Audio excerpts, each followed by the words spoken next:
દર્શક મિત્રો, નવજીવન ન્યૂઝમાં આપનું સ્વાગત છે। હાલ દિલ્હીના જંતર મંતર પર પેપર લીકને લઈને છેલ્લા ઘણા દિવસોથી યુવાનો આંદોલન કરી રહ્યા છે। સરકાર પાસે માંગ કરી રહ્યા છે કે જે નીટ પેપર લીક થયું છે તેની એકાઉન્ટેબિલિટી લેવામાં આવે, એટલે કે જવાબદારી લેવામાં આવે, અને કેન્દ્રીય શિક્ષણ મંત્રી ધર્મેન્દ્ર પ્રધાનના રાજીનામાની માંગ સાથે આ વિરોધની આ આંદોલનની જ્વાળાઓ છે તે સમગ્ર દેશમાં પ્રસરી રહી છે। અલગ અલગ રાજ્યોમાંથી યુવાનો છે તે દિલ્હીના જંતર મંતર પહોંચી રહ્યા છે। ત્યારે ગુજરાતમાં પણ અવારનવાર સ્પર્ધાત્મક પરીક્ષામાં પેપર લીકની ઘટનાઓ સામે આવતી હોય છે અને વિદ્યાર્થી નેતા યુવરાજસિંહ જાડેજા જે આજના મહેમાન છે, આ ઘટનાઓને તેઓ સતત ઉજાગર કરતા હોય છે। ઘણા બધા આંદોલનો તેમણે ગુજરાતના વિદ્યાર્થીઓ માટે કર્યા ને પરિણામો પણ તેમણે લાવીને બતાવ્યા કે સરકારને અંતે ઝૂકવું પડ્યું, નમવું પડ્યું અને જે વિદ્યાર્થીઓની માંગ છે તે મુજબ માંગ સ્વીકારવી પડી। તો આપણે દિલ્હીના જંતર મંતર પર ચાલી રહેલા આંદોલન વિશે, સાથે ગુજરાતમાં જે પેપર લીકની કેટલી ઘટનાઓ બની અત્યાર સુધી ને શું પરિણામો તેમને મળ્યા તે તમામ વિશે તેમની સાથે વાતચીત કરીશું। યુવરાજસિંહ, નવજીવન ન્યૂઝમાં આપનું સ્વાગત છે। ખૂબ ખૂબ આભાર ફેઝાનભાઈ। યુવરાજસિંહ, આજે દેશભરનું ધ્યાન એ નીટ પેપર લીકની ઘટનાએ ખેંચ્યું છે। 22 દિવસથી જંતર મંતર પર વિરોધ પ્રદર્શન ચાલી રહ્યું છે। યુવાનો પોતાની માંગ લઈને અડગ છે કે અમને જે અમારી મુખ્યત્વે માંગણી છે કે નીટ પેપરમાં જે ઘટના બની તેમાં કેન્દ્રીય શિક્ષણ મંત્રીનું રાજીનામું લેવામાં આવે, મૃતક પરિવારજનોને કમ્પન્સેશનના ભાગરૂપે પૈસા ચૂકવવામાં આવે। સરકાર ડાયલોગની વાતો કરે છે પણ હજી સુધી સમાધાન આવ્યું નથી। તો પહેલાં આજે આંદોલન ચાલી રહ્યું છે, આંદોલનને કઈ રીતે જુઓ છો ને શું કહેશો આજે પરિસ્થિતિ દેશમાં નિર્માણ થઈ છે તેને લઈ? સમાધાન તો સંવાદ વગર ક્યારેય શક્ય થવાનું નથી। સંવાદનો દોડ કરવો અને સંવાદ કરવો એમાં જમીન આસમાનનો ફરક હોય છે। વાત બીજી કે જાગવું અને જાગતોનો દોડ કરવો એમાં પણ જમીન આસમાનનો ફરક હોય છે। આપણે નવજીવનમાં બેઠા છીએ તો ગાંધીના સત્યાના પ્રયોગોની જે વાત છે એ પુસ્તકની અંદર એક સરસ વાક્ય લખ્યું છે કે ભાઈ તમે સૂતેલાને તો જગાડી શકો પણ જે સૂતા હોવાનો દોડ કરતા હોય એને ક્યારેય ન જગાડી શકો। તો ઘણા એવા લોકો પણ છે આજે કે જે સૂતા હોવાનો દોડ કરે છે। આજે એ યુવાને પણ જાગવાની જરૂર છે, વર્તમાન વ્યવસ્થા તંત્રએ પણ જાગવાની જરૂર છે। જો આ પરિસ્થિતિમાં જાગશે નહીં, જો સરકાર પણ નહીં જાગે અને ખાલી એવું કહે છે કે ના અમે જાગીએ છીએ ને નાટક કરશે તો ભોગવવા માટે એને પણ તૈયાર રહેવું પડશે। વર્તમાન આ ખાલી નીટનું આંદોલન નથી, આમાં સીબીએસઈનો પણ મુદ્દો છે, આમાં નીટનો પણ મુદ્દો છે, આમાં સ્ટાફ સિલેક્શનની ભરતી લેવાયેલોનો પણ મુદ્દો છે, આમાં પોલીસ ભરતીનો પણ મુદ્દો છે, આમાં લેખપાલનો પણ મુદ્દો છે અને ઘણા બધા પીડિત લોકો જે આ વ્યવસ્થા તંત્રથી પીડાઈ ગયા છે, આ જે વર્તમાનની સત્તા વ્યવસ્થા છે સત્તા વ્યવસ્થાથી પીડાઈ ગયા છે। માગી શું રહ્યા છે તો કે પહેલા વહેલા એવું કહી રહ્યા છે કે તમે એકાઉન્ટેબિલિટી ફિક્સ કરવા માટે પહેલા તો તમે ધર્મેન્દ્ર પ્રધાન, કેમ ધર્મેન્દ્ર પ્રધાન તો કે શિક્ષણ મંત્રી છે અને શિક્ષણ મંત્રીએ રાજીનામું આપવું જોઈએ। કેમ તો કે ભાઈ લેખપાલની ઘટના એનામાં બની, સ્ટાફ સિલેક્શનની ઘટના એનામાં બની, સીબીએસઈ બોર્ડની પરીક્ષાની અંદર ધાંધલીઓ આવી છે ઓએસએમ સિસ્ટમમાં, એ ઘટના શિક્ષણ મંત્રીના ટેન્યુરમાં બની। આ નીટની જે પરીક્ષાનું પેપર લીક થયું ફરીથી લેવામાં આવી, લગભગ 21 જેટલા લોકોમાં મૃત્યુ પામ્યા। તો એનો જવાબદારી ફિક્સ કરવા માટે આજે શિક્ષણ મંત્રીનું રાજીનામું માંગવામાં આવી રહ્યું છે અને શિક્ષણ મંત્રીનું રાજીનામું એ ખરેખર આપવું જ જોઈએ। અને હું બહુ સ્પષ્ટ છું કે કોઈ એક શિક્ષણ મંત્રીના રાજીનામા આપવાથી કદાચ આ વ્યવસ્થા નહીં બદલી જાય, પરંતુ એમાં જવાબદેહી અને જવાબદારી એ બંને ફિક્સ થશે। કાલે સવારે કદાચ કોઈ પદ ઉપર આવશે તો એને ડર રહેશે કે ભાઈ હું મારી નૈતિક જે જવાબદારી માટે મને જે પદ ઉપર મૂક્યો છે કાયદાની રૂએ તો એને મારે નિભાવવી પડશે, નહીતર આ જેનઝી અમને છોડશે નહીં। એટલા માટે અહીંયા જવાબદારી ફિક્સ થવી જરૂરી છે। આ નીટનું આંદોલન અત્યારે જે દિલ્હીની અંદર થઈ રહ્યું છે એ ખૂબ પવિત્ર આંદોલન છે અને પવિત્રતા અને પ્રામાણિકતા સાથે આંદોલન થઈ રહ્યું છે। આ પવિત્રતા અને પ્રામાણિકતાના આંદોલનમાં ક્યાંક ને ક્યાંક કોઈ હવનમાં હાડકા નાખવાના પણ કામ કરી રહ્યા છે, કોઈ પાણી નાખવાનું પણ કામ કરી રહ્યું છે। આ જે હવન થઈ રહ્યો છે એ હવનમાં અલગ અલગ એલિમેન્ટ્સ એ જોડવામાં આવી રહ્યા છે। કોઈ એને એન્ટી નેશનલ કહી રહ્યું છે, કોઈ પાકિસ્તાની કહી રહ્યું છે, કોઈ સોરોસ ફંડેડ કહી રહ્યું છે, કોઈ ચીન ફંડેડ કહી રહ્યું છે, તમે દેશદ્રોહી છો એ પ્રકારના પણ ચર્ચાઓ મૂકી દે છે। પણ મૂળ મુદ્દો શું છે તો કે ભાઈ વિદ્યાર્થીઓની જે પણ બાબતો છે, પ્રશ્નો છે એનું સમાધાન માટે કોઈ સંવાદ નથી કરવા માંગતું। અને તમારી વાતનો જેથી શરૂઆત થઈ ને કે સમાધાન લાવવું હોય તો પહેલો રસ્તો છે સંવાદ। હું તમને એક બિન સચિવાલયનો એક મારો ઇન્સિડન્ટ પોતાનો કહું। 17 નવેમ્બરની આસપાસ બિન સચિવાલયની પરીક્ષા લેવાની 2019માં. મેં 18 તારીખે સરકારને પુરાવા આપ્યા કે આ પરીક્ષાનું પેપર લીક થયું છે, આની અંદર ગેરરીતિઓ થઈ છે, આની અંદર ગોબાચારીઓ થઈ છે. સરકારે એ પુરાવા ઉપર 3-4 દિવસ સુધી કંઈ વિચાર ન કર્યો અને કોઈ પ્રકારનું એક્શન અમને ન આપ્યું. એટલે કે રિએક્શન સામે આવવું જોઈએ. અમે એક્શન કર્યું પણ સામેથી કોઈ રિએક્શન ન આવ્યું. એટલે અમે ત્યાંના તત્કાલીન જે મુખ્યમંત્રી હતા વિજયભાઈ રૂપાણી, તો વિજયભાઈ રૂપાણીને ત્યારના ડેપ્યુટી સીએમ હતા નીતિનભાઈ પટેલ, તો નીતિનભાઈ પટેલને તેમના ગૃહ રાજ્યમંત્રી એ સમયના તત્કાલીન પ્રદીપસિંહ જાડેજા, એ બધાને વ્યક્તિગત રીતે મળ્યા અને જે ગેરરીતિ થઈ હતી અમે એની પાસે ઉજાગર કરી. પણ ત્યાં કોઈ જાતની અમારી સાથે સંવાદ ન કર્યો અને ન તો અમારે કોઈ પુરાવા તેની ઉપર ક્યાંય તપાસ કરવાની એને બાંહેધરી આપી. એટલે આ બાબત ધીરે ધીરે ઉગ્ર બની. 4 ડિસેમ્બર 2019ના રોજ ગાંધીનગર ખાતે 50,000 વિદ્યાર્થીઓ જેમ અત્યારે દિલ્હી જંતર મંતર પર બેઠા છે એ જ રીતે ગાંધીનગરની અંદર બિન સચિવાલય ક્લાર્કના જે પીડિત ઉમેદવારો હતા એ લગભગ 50,000 કરતાં વધારે ઉમેદવારો ગાંધીનગરમાં આવી ગયા. ત્યાં આ જ પ્રકારે જે રીતે વોટર કેનન છોડવામાં આવે છે એ રીતે આ પાણીનો છંટકાવ, એ જ રીતે ટીયર ગેસ, આ બધું જ પ્રયત્ન એ 4 ડિસેમ્બર 2019ના રોજ થયો હતો. છતાં પણ એ વાત ઉપર અમે ડટી રહ્યા કે પરીક્ષાનું પેપર લીક થયું છે, અમારે આ વાતનું સમાધાન જોઈએ છે. એના માટે અમે ત્યાં બેઠા. પછી સરકારમાંથી પહેલા કલેક્ટર ત્યાંના કુલદીપ અય્યર નામનો ભૂલતો હોય તો એ અય્યર, પછી HM જાડેજા, એ બધા જ લોકો જે હતા ત્યારના SP મયુર ચાવડા, એ બધા જ લોકો આવ્યા ગ્રાઉન્ડ ઉપર. કીધું ભાઈ સરકાર તમારી સાથે ટોક કરવા માટે તૈયાર છે, તમે જો ટોક કરવા માંગતા હોય, તમારા પ્રશ્નો મૂકવા માંગતા હોય તો તમે અહીંયા જઈને વાત કરો, અમે તમારું માધ્યમ બનીએ. એ રીતે કરી જ્યારે આવ્યા ત્યારે હું ગ્રાઉન્ડ ઉપરથી ઊભો થયો હતો અને અહીંયા મિટિંગ કરવા માટે ગયો હતો. ત્યારે અમે કન્ડિશન જે મેં કીધી કન્ડિશનમાં વાત થઈ હતી કે ભાઈ એને કીધું કે અમે SITની રચના કરીએ, તો કીધું કાંઈ વાંધો નહીં, SITની પહેલાં મારું નામ લખો. મોનિટરિંગ સભ્ય હું પોતે હોવો જોઈએ. બિલકુલ. કઈ રીતે SIT શું તપાસ કરી તો કહેનારો તો હું છું ને, ફરિયાદી તો હું છું ને. તો મારા પુરાવા ઉપર ફરિયાદ કઈ જગ્યાએ કરવી, તમને કઈ રીતે તપાસ કરવી એ કરવી પડશે. SITની કાગળ ઉપર મારું નામ આવે છે, અમારા 4 વિદ્યાર્થીઓના નામ આવે છે અને એ પરીક્ષાના ડાયરેક્શનમાં કઈ રીતે તપાસ કરી ડાયરેક્શન આપનાર અમે. અને 10 દિવસની અંદર SITએ તપાસ કરી. 10 દિવસની અંદર એ પરીક્ષાનું પેપર લીક થયું છે. જે સરકારમાં ગૃહમંત્રી, જે સરકારના ડેપ્યુટી CM, જે સરકારના CM 23 તારીખે એવું બોલી ચૂક્યા હતા કે કોઈ પેપર લીક નથી થયું, તમે યુવાનોને ભડકાવો છો, યુવાનોને ગેરમાર્ગે દોરો છો. એ જ સરકારે, એના જ મંત્રીએ અને 17 ડિસેમ્બર 2019ના રોજ એને જ પોતે ચૂકલું ચાટ્યું, કીધું કે હા પરીક્ષાનું પેપર લીક થયું છે, હા પરીક્ષા રદ કરીએ છીએ. ભૂતકાળમાં આવું થયેલું છે. હું એટલા માટે નીટ સાથે વાત જોડું છું કારણ કે નીટમાં પણ પેપર લીક થયું હતું, પરીક્ષા રદ થઈ છે. હવે જવાબદારી આવે છે જે તે સમયના અમારા ભરતી બોર્ડના અધ્યક્ષ હતા અસિત વોરા, પછી રાજીનામું લેવામાં આવ્યું. એટલે એક જગ્યાએ ડર બેઠો.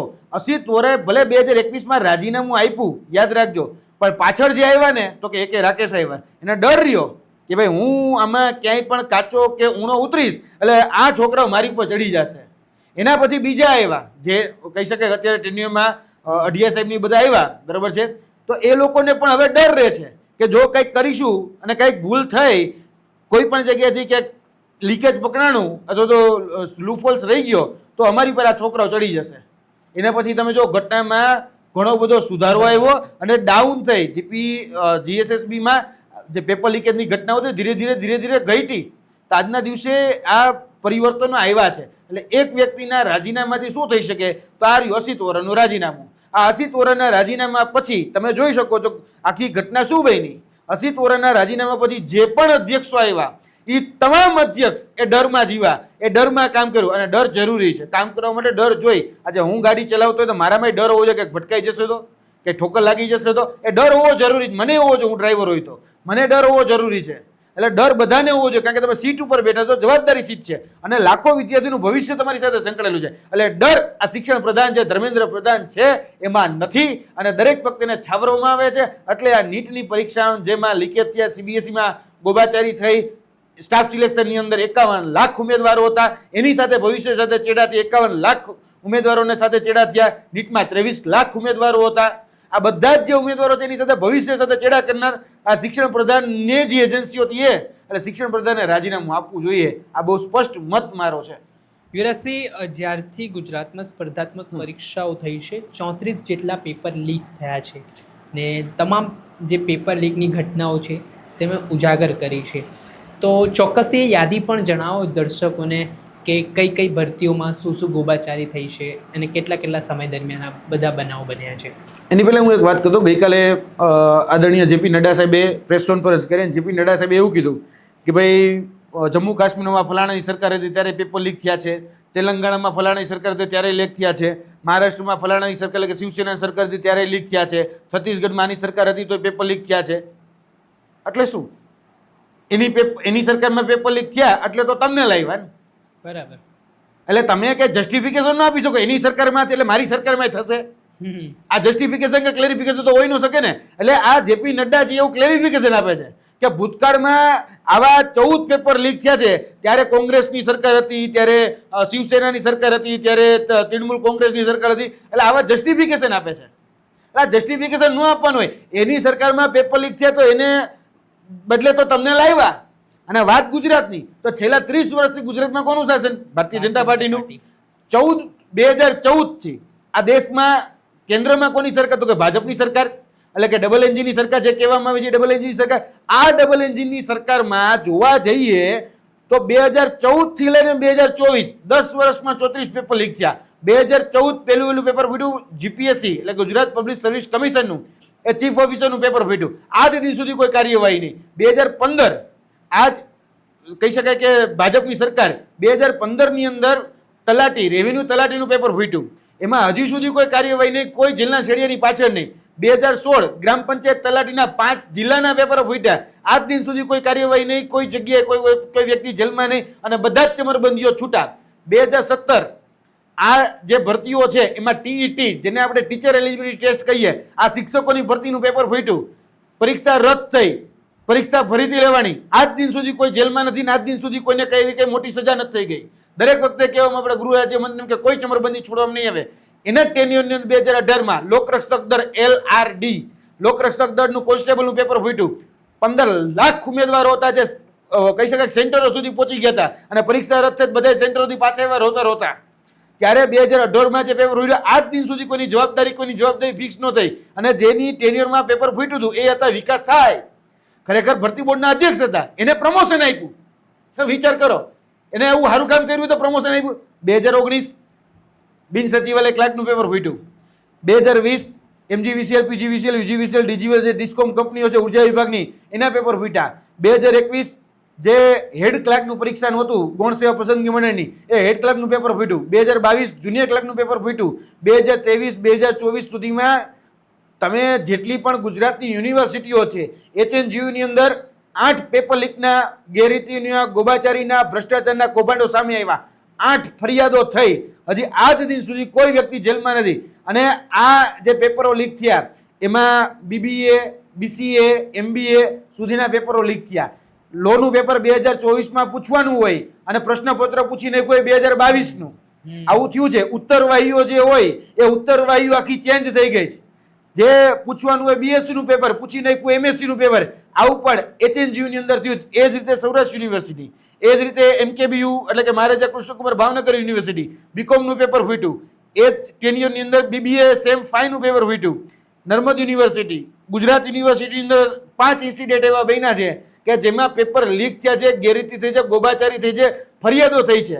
પણ છતાં પણ આજ દિન સુધી કોઈ નથી સ્ટુડન્ટ એક્શન લેવામાં આવ્યા કે નથી કોઈ જગ્યાએ જે ચમરબંધીઓ છે, જે પેપર લીકેજના સરગનાઓ છે, માફિયાઓ છે, એની પર કોઈ એક્શન લેવામાં નથી આવ્યા. એટલે 34 પેપર લીક થયા છે એના ઓન રેકોર્ડેડ પુરાવા છે. ઓન રેકોર્ડેડ જેટલી FIR થઈ છે બધા જ FIRના પુરાવા છે. છતાંય આજ દિન સુધીમાં કોઈ જગ્યાએ તમે જુઓ તો કડક કોઈ કાર્યવાહી કરવાની નથી. દરેક વખતે એવું કહેવામાં આવે કોઈ ચમરબંધીને છોડવામાં નહીં આવે, પણ દરેક ચમરબંધીને પકડી અને ભારતીય જનતા પાર્ટીના પદ આપવામાં આવે છે. કદાચ આ રાજકીય આક્ષેપ લાગશે જે લોકોને. બાકી હું જ હમણાં કહું પ્રાતિનિધિમાં પેપર ફૂટ્યું હતું 2021નું હેડ ક્લાર્કનું પેપર ફોડનાર જે વ્યક્તિ હતો આજ ભારતીય જનતા પાર્ટીને કોષાધ્યક્ષ બનાવ્યો છે. અરવલ્લી અંદર જે પેપર લીકેજનો જે માફિયા હતો આજ ભારતીય જનતા પાર્ટી યુવા મોરચાનો અધ્યક્ષ બનાવ્યો છે. એટલે આ પેપર લીકેજના જે હું લિસ્ટ બહુ લાંબુ છે. એટલે આ પેપર લીકેજના જે માફિયાઓ છે એને સંરક્ષણ આપવાનું કામ અને એને પદ આપવાનું કામ આ બંને જગ્યાએ ભારતીય જનતા પાર્ટી કામ કરે છે. ફેક્ટ બેઝ વાત છે, આમાં મારો ઘરનો કોઈ વાત નથી. યુવરાજસિંહ, ગઈકાલે જેપી નડ્ડાએ એવું પણ કહ્યું કે આ જે આંદોલન ચાલી રહ્યો છે, વિરોધ પ્રદર્શન થઈ રહ્યો છે, તે રાજકીય હાથો બનતો દેખાઈ રહ્યો છે. આમાં રાજકારણ ન હોવું જોઈએ. જે વિદ્યાર્થીઓના ભવિષ્ય સાથેનો મુદ્દો હોય તો વિદ્યાર્થીઓને ગેરમાર્ગે દોરવામાં આવી રહ્યા છે વિપક્ષ દ્વારા. બીજો મહત્વનો મુદ્દો આજે વડાપ્રધાને ટ્વીટ કરીને કહ્યું કે ભાઈ જે પેપર લીક થયા છે એ મુદ્દે અમે દોષિતોને કડક સજા કરીશું અને અમે ફાસ્ટ ટ્રેક કોર્ટમાં કેસ ચલાવડાવીશું. પણ રાજીનામાને લઈને હજી સરકાર છે તે બેકફૂટ પર દેખાઈ રહી છે. તો શું કારણ તમે માની રહ્યા છો? આંદોલને એ તો સાબિત કર્યું કે પ્રધાનમંત્રીએ બોલવું તો પડ્યું પેપર લીક ઉપર. ફાસ્ટ ટ્રેકમાં વાત કરી ચલાવવાની, એટલે આંદોલનની અસર તો છે જ. બીજું કે મુદ્દો તમે જે કીધું એમ કે જેપી નડ્ડા એમ કીધું કે મુદ્દાને તમે રાજકીય રંગ ન આપો અથવા રાજકીય હાથો ન બનાવો, તો જેપી નડ્ડા, જે નીતિન ગડકરી, જે અડવાણીજી, જે વિંગમાંથી ઉપર આવ્યા છે, એબીવીપીથી એટલે બીજી જે વિંગો છે એ શું હતી? વિદ્યાર્થી પરિષદ જ હતી ને. ઘણી બધી જગ્યાએ ઘણા બધા નામ લઈ શકાય એમ છે. એ વિદ્યાર્થી પરિષદમાંથી જ્યાં સુધી પહોંચ્યા ને, આજે દેશના પ્રધાન પહોંચ્યા કે દેશના ગૃહમંત્રી પહોંચ્યા, તો ત્યાંથી જ પહોંચ્યા ને. એટલે મારે એ જ કહેવું છે કે આજે એ લોકો રાજકારણ કરીને જ ત્યાં સુધી પહોંચ્યા છે. આજે એની હાથમાં આ સત્તાની જે કમાન આપેલી છે એ ક્યાંક ને ક્યાંક વિદ્યાર્થીઓના પ્રોટેસ્ટમાં, જે તે સમયે નવનિર્માણ આંદોલન હોય કે જે તે સમયે દેશના અન્ય અલગ અલગ પરીક્ષાઓના કૌભાંડોના આંદોલન હોય, એમાં ક્યાંક ને ક્યાંક તમે સક્રિય ભૂમિકા ભજવી છે. 2012માં હજી મારી પાસે એવા ફોટા છે કે એ લોકો રોડ ઉપર આવીને આંદોલન કરતા હતા. નાનો કમતો ગેસનો ભાવ વધે તો આંદોલન થતા હતા. વિદ્યાર્થીઓના મુદ્દા હોય તો એ દિલ્હીના જંતર મંતર ઉપર આંદોલન થતા હતા. ત્યારે કેમ તમને એવું થયું નહીં કે હવે આ મુદ્દા ઉપર રાજકારણ ન કરાય? મુદ્દો રાજકારણનો જ છે, ભલે કોઈ ગમે માને. કારણ કે દેશના શિક્ષણ પ્રધાન એ રાજકારણથી બન્યા છે. દેશના તમામ જે કહી શકાય કે જે નેતાઓ છે એ રાજકારણના માધ્યમથી ત્યાં સુધી પહોંચ્યા છે. અને તમે રાજકારણમાં આજે શિક્ષણ પ્રધાન બન્યા છો, ધર્મેન્દ્ર પ્રધાનજી, નીતિન ગડકરીજી, અથવા તો કહી શકાય કે આ વર્તમાન જે સત્તારૂઢ પાર્ટી જે છે એના અલગ અલગ નેતાઓ આજે રાજકારણથી જ આગળ આવ્યા ને. એટલે મુદ્દો હું પહેલાં કહી દઉં કે નીટ હોય, સીબીએસઈ હોય, સ્ટાફ સિલેક્શન હોય કે ગુજરાતની 34 પેપર લીકની ઘટના હોય, આ બધી જ ઘટનાઓમાં રાજકારણ જવાબદાર છે. કારણ કે રાજકારણ બે લગામ અને બે ફામ બન્યું. જે વ્યવસ્થા તંત્ર હતું એ ડોળવાળ, અને આ વ્યવસ્થા તંત્રની લગામ ક્યાંક એવા લોકોના હાથમાં આવી કે જે લગામને યોગ્ય રીતે સંભાળી ન શક્યા. એટલે અસવાર બદલવાની જરૂર છે, ગોવાળ બદલવાની જરૂર છે. એ લોકોએ સમજવું પડશે. બીજું કે અત્યારે જે લોકો આંદોલન કરી રહ્યા છે ને એ જેન્ઝી છે. કેમ? કારણ કે બધા ભણે ગયેલા શિક્ષિત છે. નીટ જેવી પરીક્ષા આપે, JEE જેવી પરીક્ષા આપે છે. આજે બધાને ખબર છે પોતાના રાઇટ્સ શું છે. આજે બધા બંધારણ ભણેલા છે. આજે આર્ટિકલ 19 ની વાત કરે, આર્ટિકલ 21 ની વાત કરે. કેમ બધા કરે? કારણ કે એ લોકો રાજનીતિ વાંચે છે, એ લોકો બંધારણ વાંચે છે. એટલે જો તમને એવું લાગતું હોય કે રાજનીતિ ખોટી વસ્તુ છે તો પેલું રાજીનામું તમે આપી દો. રાજનીતિ તમને ખોટી લાગશે. આજે રાજનીતિના માર્ગદર્શક સિદ્ધાંતો તમે શા માટે ભણાવો છો? રાજ્યશાસ્ત્ર વિષય 11-12માં શા માટે ભણાવો છો? કાઢી નાખો. તમને એવું લાગતું હોય કે રાજનીતિ ખોટી છે. રાજનીતિ એ બહુ સારી વસ્તુ છે. આજે જે આ કાન મરોડાણો છે ને રાજનીતિનો, એ જેન્ઝીએ જે આંદોલન પ્રોટેસ્ટ કરી રહ્યા છે ને અત્યારની જે જનરેશન, એના કારણે એનો કાન છે ને મળ્યો છે. એટલે હવે દુખે છે. એટલે ક્યાંક ને ક્યાંક હવે કોકની ઉપર તો દોષનો ટોપલો નાખવો ને, એટલે આ રીતે દોષના ટોપલા વિપક્ષ ઉપર નાખવાની વાત છે. બીજું કશું જ આમાં કઈ છે નહીં. યુવરાજસિંહ, જે રીતે ખેડૂતોએ પણ ઘણી રાહ જોઈ, ઘણો સંઘર્ષ કર્યો, 1.5 વર્ષ સુધી આંદોલન કર્યા અને પછી વડાપ્રધાનને જાહેરાત કરવી પડી કે ભાઈ અમે જે કાળા કાયદાઓ છે તે પરત લઈએ છીએ. તો શું લાગે છે હવે આ જે નીટ પેપર લીકનો મામલો હોય ને કહેવાય છે કે સરકારનો જે અહમ છે, એટીટ્યૂડ છે, બહુ છે આ મામલે, કે જલ્દી તમે જ્યારે માંગ કરો રાજીનામાની ત્યારે એ સંતોષાય નહીં, પછી એ ભલે ભવિષ્યમાં શાંતિથી સંતોષે, પણ જો તમે એ ડંકાની ચોટ પર માંગશો તો એ નહીં આપે સરકાર. એવી સ્થિતિ ગણાય છે ભારતીય જનતા પાર્ટીની. તો શું માનો છો તમે? એ ઘમંડ, એ અહંકાર, એ સરમુખત્યાશાહી, એ તાનાશાહી કે હિટલરશાહી એ લાંબો સમય બહુ ટકતી નથી. જ્યારે ગાંધીજી સત્યના માર્ગે ચાલતા હતા ત્યારે અંગ્રેજો પણ એ જ પાવરમાં ચાલતા હતા કે ભાઈ એક પોતળી ધારી એમને શું દબાવી શકવાનો. છતાં પણ એ આંદોલનો થયા, અલગ અલગ લોકો એમાં જોડાયા. સરદારથી લઈ ભગતસિંહથી લઈને બધા જ લોકો, આંબેડકરથી લઈને બધા જ લોકો જોડાયા. એ મુમેન્ટ બની, મુમેન્ટ ચળવળ, એ ચળવળ આગળ વધી અને એક સમય એવો કે અંગ્રેજોની ગુલામીમાંથી આઝાદી મળી. એટલે કોઈ જોયું કહેતું હોય ને કે ભાઈ અમે કહીએ જ સાચું અને તમે કહ્યું તો તમને નહીં જ મળે, તો એ ઘમંડ છે. તો ઘમંડ તો રાજા રાવણને નહોતો ટક્યો. ઘમંડ તો કોઈનો ટકવાનો છે જ નહીં. ભૂતકાળના અગણિત એવા ઉદાહરણો છે, બરાબર છે, અગણિત. દુર્યોધનો તો દુર્યોધન નહીં, ઘમંડ તો ટક્યો જ નહોતો.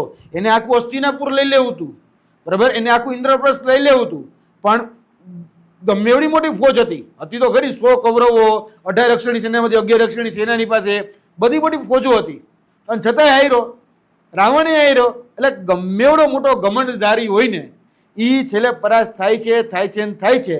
ગાંધી જ ઇન્ડિયા માર્ગે ચાલવું પડે, સત્ય અહિંસાથી જ ચાલવું પડે, અને એ સત્ય અને અહિંસાથી જે લોકો ચાલે છે એની સામે લોકોને ઝૂકવું જ પડે છે, ઝૂકવું જ પડે છે. આપણે અહીંયા બેઠા છીએ નવજીવન ન્યૂઝની અંદર, અને હું શ્યોરિટી સાથે કહું છું કે ધર્મેન્દ્ર પ્રધાનનું રાજીનામું આવશે અને આવશે જ, એ 100% છે. જે રીતે તમે ખેડૂતોનો દાખલો આપ્યો એમાં નો ડાઉટ તમે ખોટા નથી. ખેડૂતોએ કદાચ 160 દિવસ આંદોલન કર્યું, કદાચ આ આંદોલન લાંબુ ચાલશે, પણ આજ ને તો કાલ જો કદાચ કોઈ ચૂંટણી વચ્ચે આવી અને એ ચૂંટણીમાં આ ધર્મેન્દ્ર પ્રધાનની અસર દેખાણી, એટલે તરત જ પીછેહઠ થવાની જ છે. મેં આ સરકાર જેવી ડરપોક સરકાર કે આ જગતમાં જોઈ જ નથી. આ ભારતીય જનતા પાર્ટી સૌથી ડરપોક સરકાર છે. વડાપ્રધાન તો 56 ઇંચની છાતીની વાત કરે છે, તમે ડરપોક કહો છો? એ 56 ઇંચની છાતીની વાત કરે છે, પણ એ 56 ઇંચની છાતીનો માણસ આજે સામાન્ય જે બાળકો જે છે 16 વર્ષના 15 વર્ષના જે નીટનું આંદોલન કરી રહ્યા છે એમાં આંખમાં આંખ નાખીને વાત કરી શકેલો સક્ષમ માણસ નથી. આંખમાં આંખ નાખીને અને કહી શકે એમ નથી કે ના તમે ખોટા છો, તમે સાચા જ છો, એને ખબર જ છે. એવું નથી કે નરેન્દ્ર મોદી નથી ખબર કે આ લોકો આંદોલન કરે છે ખોટું કરે, એને ખબર જ છે, પણ હિંમત તો હોવી જોઈએ ને, એ હિંમત જ નથી. બહાર ગમે એવડી ફાકા ફોજદારી કરો, બહાર ગમે એવડી તમે કહી શકે કે ડીંગે હાંકો, એ બધું હાંકો, પણ તમે જ્યારે ઘરમાં શું છો એ તો ઘરના તો બધા જાણે જ છે. 56 ઇંચની છાતી કેવા પૂરતી છે. એટલે અહીંયા મૂળતઃ હું તમને કહી દઉં કે ચોકીદાર જ ચોર છે. છેલ્લો મારો પ્રશ્ન યુવરાજસિંહ, તમે 34 પેપર લીકની જ્યારે ગુજરાતમાં ઘટનાઓ બની, ઘણા બધા આંદોલનો પર તમે ખુદ નેતૃત્વ કરતા જોવા મળ્યા, સરકારના નાકેદમ લાવતા જોવા મળ્યા, મહિનાઓ સુધી આંદોલનો થયા. ગાંધીનગરની વાત કરીએ તો ગુજરાતની રાજધાનીમાં તમે બાળકો સાથે, વિદ્યાર્થીઓ સાથે આંદોલન કર્યા, તમારી અટકાયત થઈ, વિદ્યાર્થીઓ પર લાઠીચાર્જ પણ થયા. તો આ પરિસ્થિતિ વચ્ચે હવે જે આંદોલન કરનાર જે ઝેનઝી છે, જે વિરોધ નોંધાવી રહ્યા છે, તેમને શું સલાહ આપશો? શું હજી તમને લાગે છે કે ભાઈ આંદોલનમાં કઈ રીતનું આંદોલન અમને લઈ જવું જોઈએ જો સફળતા જોઈએ તો? આંદોલન એ સરદારના માર્ગે ચાલવું જોઈએ, આંદોલન ગાંધીના માર્ગે ચાલવું જોઈએ. આંદોલન એ આ લોકશાહીનો પ્રાણ છે. આંદોલન જે છે ને એ લોકશાહી જીવંત છે એનું એક સબૂત છે. કારણ કે તમે કંઈક માંગણી કરી રહ્યા છો તો એનો મતલબ કે તમે જીવિત છો. માંગણી સાચી ખોટી એ પછી નક્કી થાય છે, પણ માંગણી કરવી એ તમારી જાગૃતતાનો એક સબૂત છે, પુરાવો છે. એટલે આંદોલનમાં ક્યાંય પણ કોઈ હિંસા ન થાય. આંદોલનમાં કોઈ જગ્યાએ તમને કોઈ લોકો ગેરમાર્ગે દોરે તો ગેરમાર્ગે ન દોરવાનું. આંદોલનમાં મૂળ મુદ્દો જે છે એ ધર્મેન્દ્ર પ્રધાનનું રાજીનામું, શિક્ષણ વ્યવસ્થાના સુધારો, અને જે લોકો કહી શકાય કે આ નીટની પરીક્ષા કે અન્ય પરીક્ષાઓમાં ક્યાંક મૃત્યુ પામ્યા છે એને કમ્પન્સેશન મળે. આ મૂળ મુદ્દા જે છે એ મૂળ મુદ્દાથી કોઈ વ્યક્તિ ધ્યાન ન ભટકે. આ મૂળ મુદ્દાને પકડીને ચાલવું એ બહુ જરૂરી હોય છે. જે તે સમયના ગાંધીના આંદોલનો જે છે એ ગાંધીના આંદોલનો જોઈ લેવાની છૂટ કે ભાઈ નમકનો સત્યાગ્રહ હોય તો એના મૂળમાં નમક જ હોય કે નમક ઉપર જે કર નાખવામાં આવ્યો છે ને કર ખોટો છે અને આ કર એ પાછો લેવો પડશે. આ નમક ઉપરનો જે કાનૂન છે કાનૂન અંગ્રેજોએ પાછો લેવો પડશે. નમક એ જીવન જરૂરિયાત છે. ગરીબ જે છે એને પણ નમકની જરૂર પડે છે. નમક વગર માણસ જીવી નથી શકતો. તો એ નમક ઉપર તો કાનૂન ન હોવો જોઈએ. ગાંધીએ ચપટી મીઠું ઉપાડી અને જે નમકનો કાનૂન તોડ્યો તો એ જ રીતે આપણે ગાંધી જ ઇન્ડિયા માર્ગે ચાલી અત્યારે જંતર મંતરમાં જે લોકો આંદોલન કરે છે, ગાંધીનગરમાં અથવા તો કહી શકાય કે દેશની અલગ અલગ રાજ્યોની અંદર જે આંદોલન ચાલે છે એમાં બસ એટલું જ ધ્યાન રાખવાનું છે કે મૂળ મુદ્દાથી ધ્યાન ન ભટકે અને ગાંધી જ ઇન્ડિયા માર્ગે આંદોલન થાય. આપણા મુદ્દાને આપણે વળગી રહીએ અને ક્યાંય પણ કોઈ લોકો ગેરમાર્ગે દોરતું હોય તો એમાં આપણે દોરાવાની જરૂર નથી. મૂળ મુદ્દો પકડી રાખશો એટલે સત્યમાં એટલી તાકાત હોય છે કે ગમે એટલું ઘોર અંધારું હોય ને એક સ્ટેપ તમને આગળ દેખાઈ જાય, એક સ્ટેપ તમને આગળ દેખાઈ જાય. બસ સ્ટેપ બાય સ્ટેપ આગળ વધતા રહ્યો. બાકી તો મેં તમને કીધું એમ કે કોક તો જાગે, કોક તો જાગે, કોક કોણ જાગે? તું જ જો જાગે તો તું જ જાગે. વેણુભાઈ પુરોહિતની આ કવિતા છે ને એ હંમેશા સાર્થક છે. ગાંધીના કહી શકાય કોટથી મેં શરૂઆત કરી હતી કે તમે સુતેલાને તો જગાડી શકો પણ સુતાઓનો જે દોડ કરતા હોય એને ક્યારેય ન જગાડી શકો. તો એ આંદોલનકારીઓને પણ એટલું જ કહેવાનું કે ભાઈ હજી તો મેં જો જાગ્યા ન હોય તો જાગી જાઓ. જો દોડ કરતો હોય કે ના હું જાગેલો છું તો મહેરબાની કરી અને થોડાક પોતાને ઢંઢોળો. કારણ કે ઉઠો જાગો અને ધ્યેય પ્રાપ્તિ સુધી વળગારો એવું સ્વામી વિવેકાનંદ કહેતા ને, તો પેલા ઉઠવું જરૂરી છે, પછી જાગવું જરૂરી છે, પછી ધ્યેય ખબર પડે. એટલે પેલા ઉઠવો જાગો ને ધ્યેય પ્રાપ્તિ સુધી વળગારો. જો ત્યાં સુધી પહોંચવું હોય તો મેં કીધું એમ કે જાગી જવું જરૂરી છે. હજી ન જાગ્યા હોય તો જાગી જાવ. વર્તમાનની ઘણી બધી જનરેશન એ સૂતી હોય તો કદાચ આંદોલનમાં સફળતા થોડીક મોડી મળશે. જો જાગી અને તમે સમર્થનમાં આવી જશો તો સફળતા બહુ વહેલી મળશે. ચોક્કસથી આપે સાંભળ્યા હતા વિદ્યાર્થી નેતા યુવરાજસિંહ જાડેજા, જેમણે ગુજરાતમાં જે અભિજીત દીપકે હાલ દિલ્હીના જંતર મંતરનું નેતૃત્વ કરી રહ્યા છે, તેવી રીતે આપ ગુજરાતના અભિજીત દીપકે અમને કહી શકો, કેમ કે એમણે ઘણા બધા આંદોલનો કર્યા ને એમાં સફળતા પણ તેમણે લાવીને બતાવ્યા, પરિણામો પણ લાવીને બતાવ્યા. પછી એ વનરક્ષકની ભરતીનો મામલો હોય કે પછી એ જે LRDનો પ્રશ્ન હોય, જુદા જુદા પ્રશ્નો બાબતે તેમણે તંત્રને ઢંઢોળ્યું ને અંતે સરકારને નમતું ઝૂકવું પડ્યું, યુવાનોની વાત પણ સ્વીકારવી પડી. એટલે અત્યારે જે જંતર મંતર પર ચાલી રહ્યું છે આમાં ચોક્કસથી જો હજી યુવાનો જે પ્રોટેસ્ટ કરી રહ્યા છે તેમનું પ્રોટેસ્ટ યથાવત રાખશે તો કેન્દ્રીય શિક્ષણ મંત્રીનું રાજીનામું પણ સરકાર લઈ શકે તેવી શક્યતા દેખાઈ રહી છે. જોવાનું રહ્યું કે આગામી સમયમાં હવે આ જે આંદોલન છે તે દેશભરમાં પ્રસરતો દેખાઈ રહ્યું છે, ત્યારે કઈ રીતની સ્થિતિ નિર્માણ થાય છે. દર્શક મિત્રો, આવા જ વિડીયો જોવા માટે નવજીવન ન્યૂઝ જોતા રહો, લાઈક કરો અને વધુમાં વધુ શેર કરો.